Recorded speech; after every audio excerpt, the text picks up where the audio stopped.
साथियों, आज हम विज्ञान प्रयोगशाला में उपलब्ध सुविधाओं, प्रयोगशाला में कार्य करने के नियम और प्रयोगशाला में प्राथमिक उपचार के बारे में जानेंगे। प्रयोगशाला वह स्थान है जहां विद्यार्थी प्रयोगों के द्वारा मूल कौशलों को सीखता है तथा स्वयं करके देखने का अनुभव प्राप्त होता है। विज्ञान प्रयोगशाला में एक कार्य संचालन मेज होती है जिसे वर्किंग टेबल भी कहते हैं। इस वर्किंग टेबल पर प्रयोगों को किया जाता है। प्रयोग करते समय वर्किंग टेबल के दोनों ओर विद्यार्थी खड़े रहते हैं।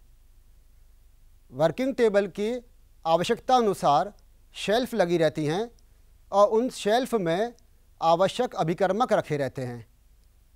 शेल्फ में वे ही अभिकर्मक रखे जाते हैं जिनका विद्यार्थी बार बार प्रयोग करते हैं। दो शेल्फ के मध्य सिंक होता है और उस सिंक में उपकरणों को धोया जाता है तथा तरल अपशिष्ट पदार्थ को बहाया जाता है। ठोस अपशिष्ट पदार्थ को सिंक में नहीं डालना चाहिए। ठोस अपशिष्ट पदार्थ के लिए सिंक के नीचे एक अपशिष्ट बॉक्स रखा रहता है। उस बॉक्स में या उस बक्से में उन ठोस अपशिष्ट पदार्थों को, इसके अतिरिक्त फिल्टर पत्र को या अन्य टूटे हुए कांच के उपकरणों को डाला जाता है। शेल्फ के किनारे की ओर अभिकर्मकों से संबंधित सूची होती है और उस सूची में प्रत्येक अभिकर्मक का नाम लिखा रहता है।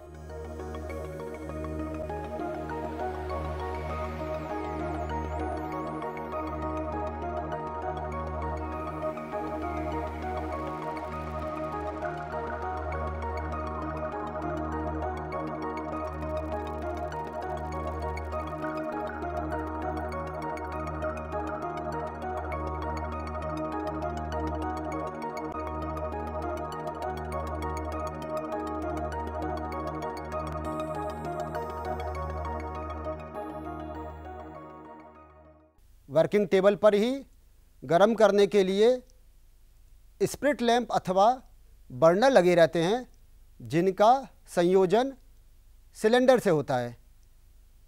जब आवश्यकता हो सिलेंडर की नॉब को ऑन करके बर्नर को काम में लिया जा सकता है।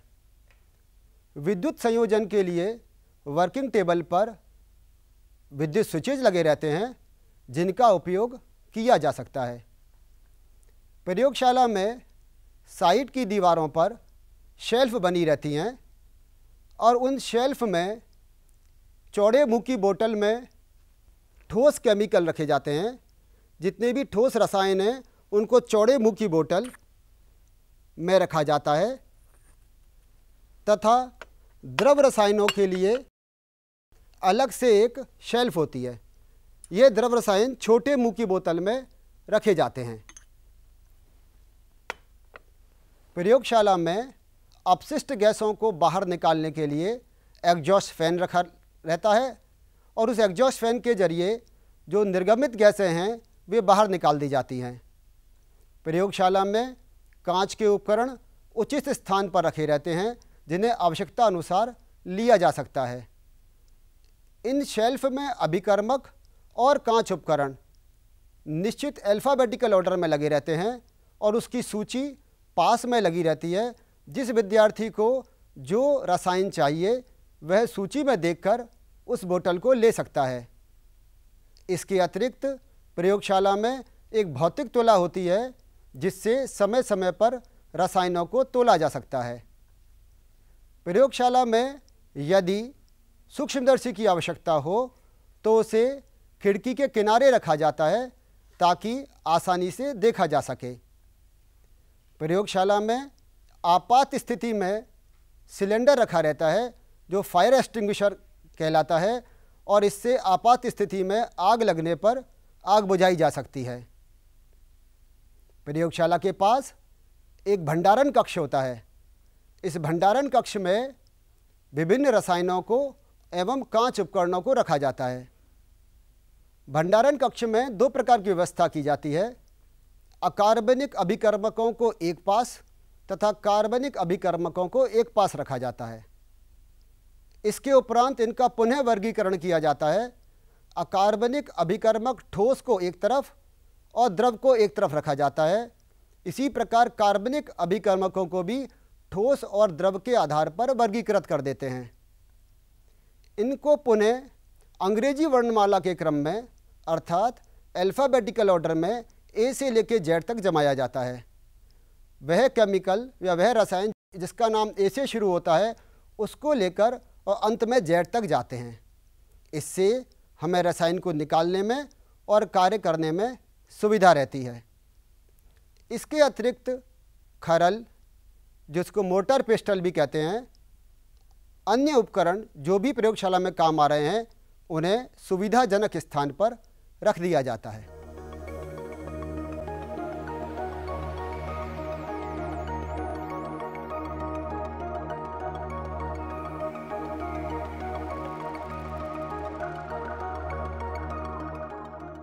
साथियों, अब हम प्रयोगशाला में कार्य करने संबंधी कुछ नियमों के बारे में जानकारी प्राप्त करेंगे। यह आवश्यक है कि जब हम प्रयोगशाला में, विशेषकर रसायन प्रयोगशाला में कार्य कर रहे हों, उस समय हमें उसमें कार्य करने संबंधी नियमों की जानकारी होनी चाहिए। साथ ही अध्यापक द्वारा दिए गए दिशा निर्देशों का भी हमें पालन करना चाहिए। सर्वप्रथम यह आवश्यकता है, जब आप लैब में जाएं तो आपने एप्रन पहना हुआ होना चाहिए ताकि हमारे वस्त्र किसी भी रसायन से खराब ना हो। जब आप लैब में जाएं तो आपके पास में प्रयोगशाला से संबंधित प्रायोगिक पुस्तिका होनी चाहिए। यह पुस्तिका आपको प्रायोगिक कार्य करने में मदद प्रदान करेगी। इसमें सभी प्रयोगों के बारे में स्पष्टतः लिखा हुआ है। इसके अतिरिक्त आपके पास में प्रयोग करने के लिए एक प्रायोगिक नोटबुक होनी चाहिए। इस प्रायोगिक नोटबुक में आप प्रतिदिन किए गए प्रयोगों का संधारण कर सकते हैं। जब आप लैब में जाएं तो उससे पूर्व किए गए प्रयोग इस प्रायोगिक पुस्तिका में लिखे हुए होने चाहिए ताकि अपने अध्यापक से उसकी जांच कराकर आपके द्वारा किए गए कार्यों की पुष्टि कर सकें। इसके अतिरिक्त आपके पास प्रयोगशाला में जाते समय एक पेंसिल बॉक्स होना चाहिए जिसमें एक पेंसिल, एक शार्पनर और एक इरेज़र हो ताकि प्रयोग करने के दौरान परीक्षणों को इनके द्वारा लिखा जा सके। आपके पास प्रयोगशाला में जब जाएं तो आपको अध्यापक द्वारा बताए गए निश्चित स्थान पर आप खड़े हो जाएं। प्रयोगशाला की वर्किंग टेबल पर शेल्फ में रखे अभिकर्मकों को जब भी आप लें, उन्हें काम में लेने के पश्चात पुनः शेल्फ पर रख दें। प्रयोगशाला में अभिकर्मकों को काम में लेने के लिए अलग अलग नियम हैं। ठोस अभिकर्मक, जिन्हें चौड़े मुंह वाली बोतल में रखा जाता है,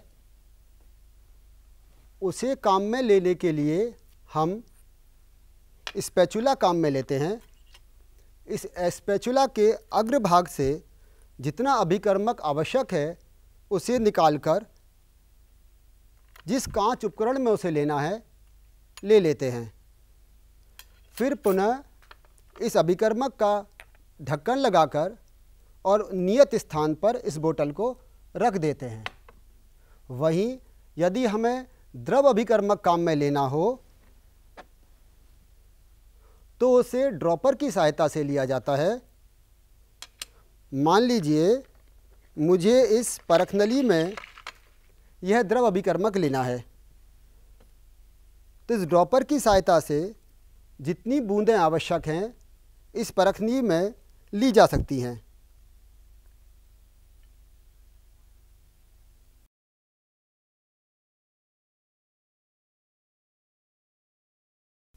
इस परख नली में जितनी बूंदें आवश्यक हैं ली जा सकती हैं।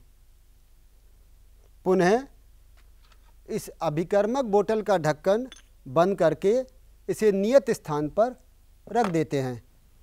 अभिकर्मक को गर्म करने के लिए आप बर्नर जलाएं। ध्यान रहे कि गर्म करते समय इसकी ज्वाला नीले रंग की होनी चाहिए। जिस परखनली में अभिकर्मक को गर्म करना है उसे परखनली पकड़ की सहायता से पकड़ लें। गर्म करते समय यह ध्यान रखें कि इस परखनली का मुंह ना तो अपनी ओर हो और ना ही अपने किसी साथी की ओर। इस प्रकार आप देखें यह द्रवल ने उबलना प्रारंभ कर दिया है। तो इस प्रकार जब हम गर्म कर रहे हों तब परखनली का मुंह ना तो अपनी ओर होना चाहिए ना ही अपने किसी साथी की ओर। जब आवश्यकता ख़त्म हो जाए तो इस बर्नर को बुझा देना चाहिए।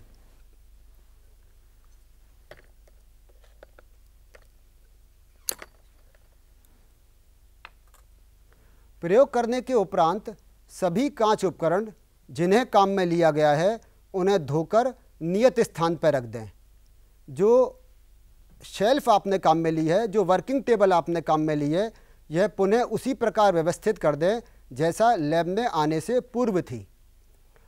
प्रयोग के द्वारा निकाले गए प्रेक्षण और उनसे संबंधित कोई आंकड़े आपको नोट करने हो तो उसके लिए आपके पास में एक कॉपी होनी चाहिए और उस कॉपी में जो भी उस दिन संबंधित आंकड़े हैं आप पेन द्वारा नोट कर लें। आप द्वारा आज किए गए प्रयोगों के संबंधित प्रेक्षण और आंकड़े अपनी कॉपी में नोट कर लें और फिर उन्हें अपनी प्रायोगिक पुस्तिका में लिख लें। साथियों, अब हम प्रयोगशाला में प्राथमिक चिकित्सा के बारे में जानेंगे। यह आवश्यक है कि प्रत्येक प्रयोगशाला में एक फर्स्ट एड बॉक्स अर्थात प्राथमिक चिकित्सा बॉक्स होना चाहिए। यद्यपि हम सभी प्रयोगों को बहुत सावधानीपूर्वक और अध्यापक के दिशा निर्देशों के अंतर्गत करते हैं, तथापि संयोगवश किसी भूल से, ध्यान हटने से या किसी सावधानी को ना रखने से दुर्घटनाएं हो सकती हैं। उस दुर्घटना के तुरंत उपचार के लिए प्रत्येक प्रयोगशाला में प्राथमिक चिकित्सा बॉक्स होना आवश्यक है। इस चिकित्सा बॉक्स में आवश्यक है रुई का बंडल हो, कुछ बैंडेज अर्थात पट्टियां हो, एक एंटीसेप्टिक क्रीम हो, जलने के से उपचार के लिए एक अग्निदाह से बचने के लिए एक बर्नौल हो, कुछ पट्टियां हो और साथ में डेटॉल हो। फर्स्ट एड बॉक्स में यह सभी सामग्री आवश्यक हैं। अब हम वे बातें जानेंगे जिनमें फर्स्ट एड बॉक्स की आवश्यकता हो सकती है।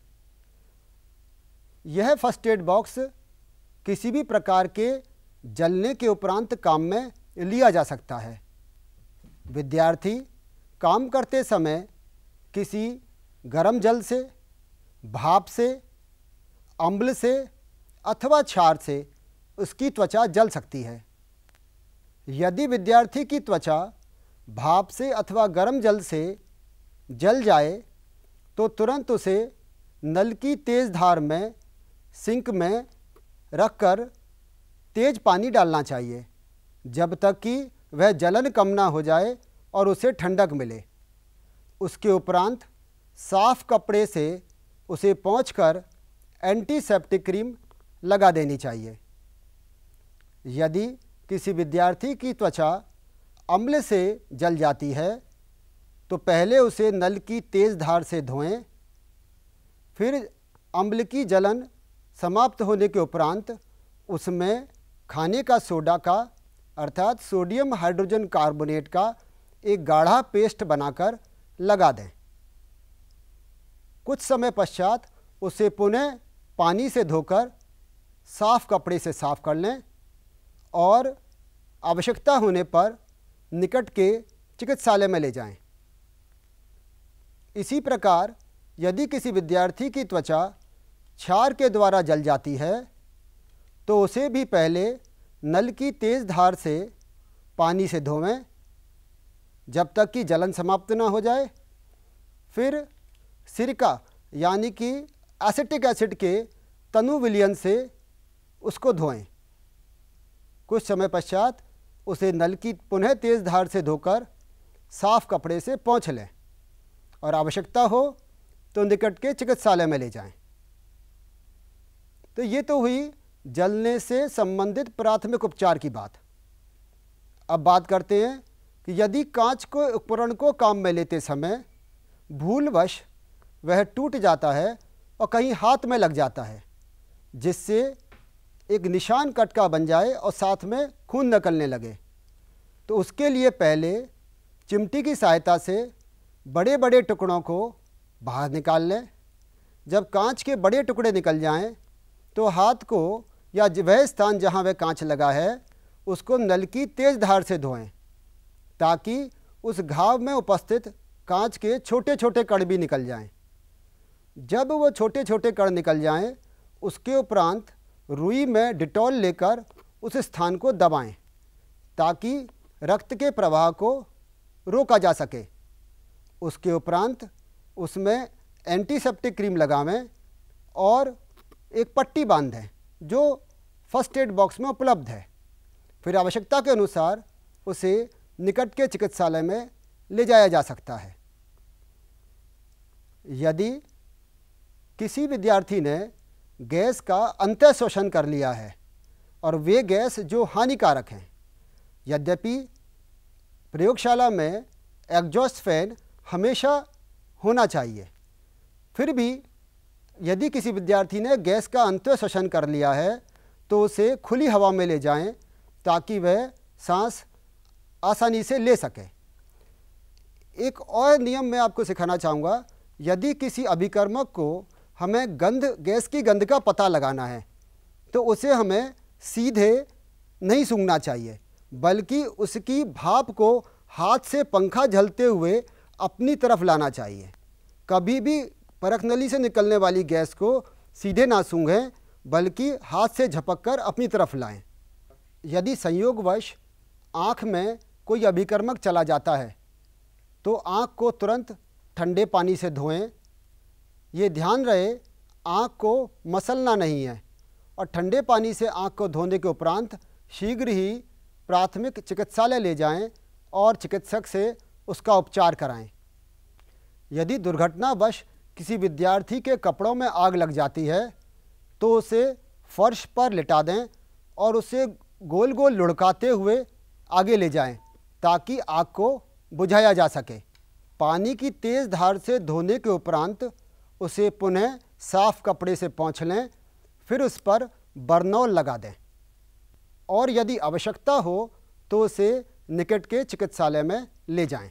यदि किसी रसायन को गर्म करते समय कांच उपकरण में आग लग जाती है, तो तुरंत गैस को बंद कर दें, बर्नर बुझ जाएगा।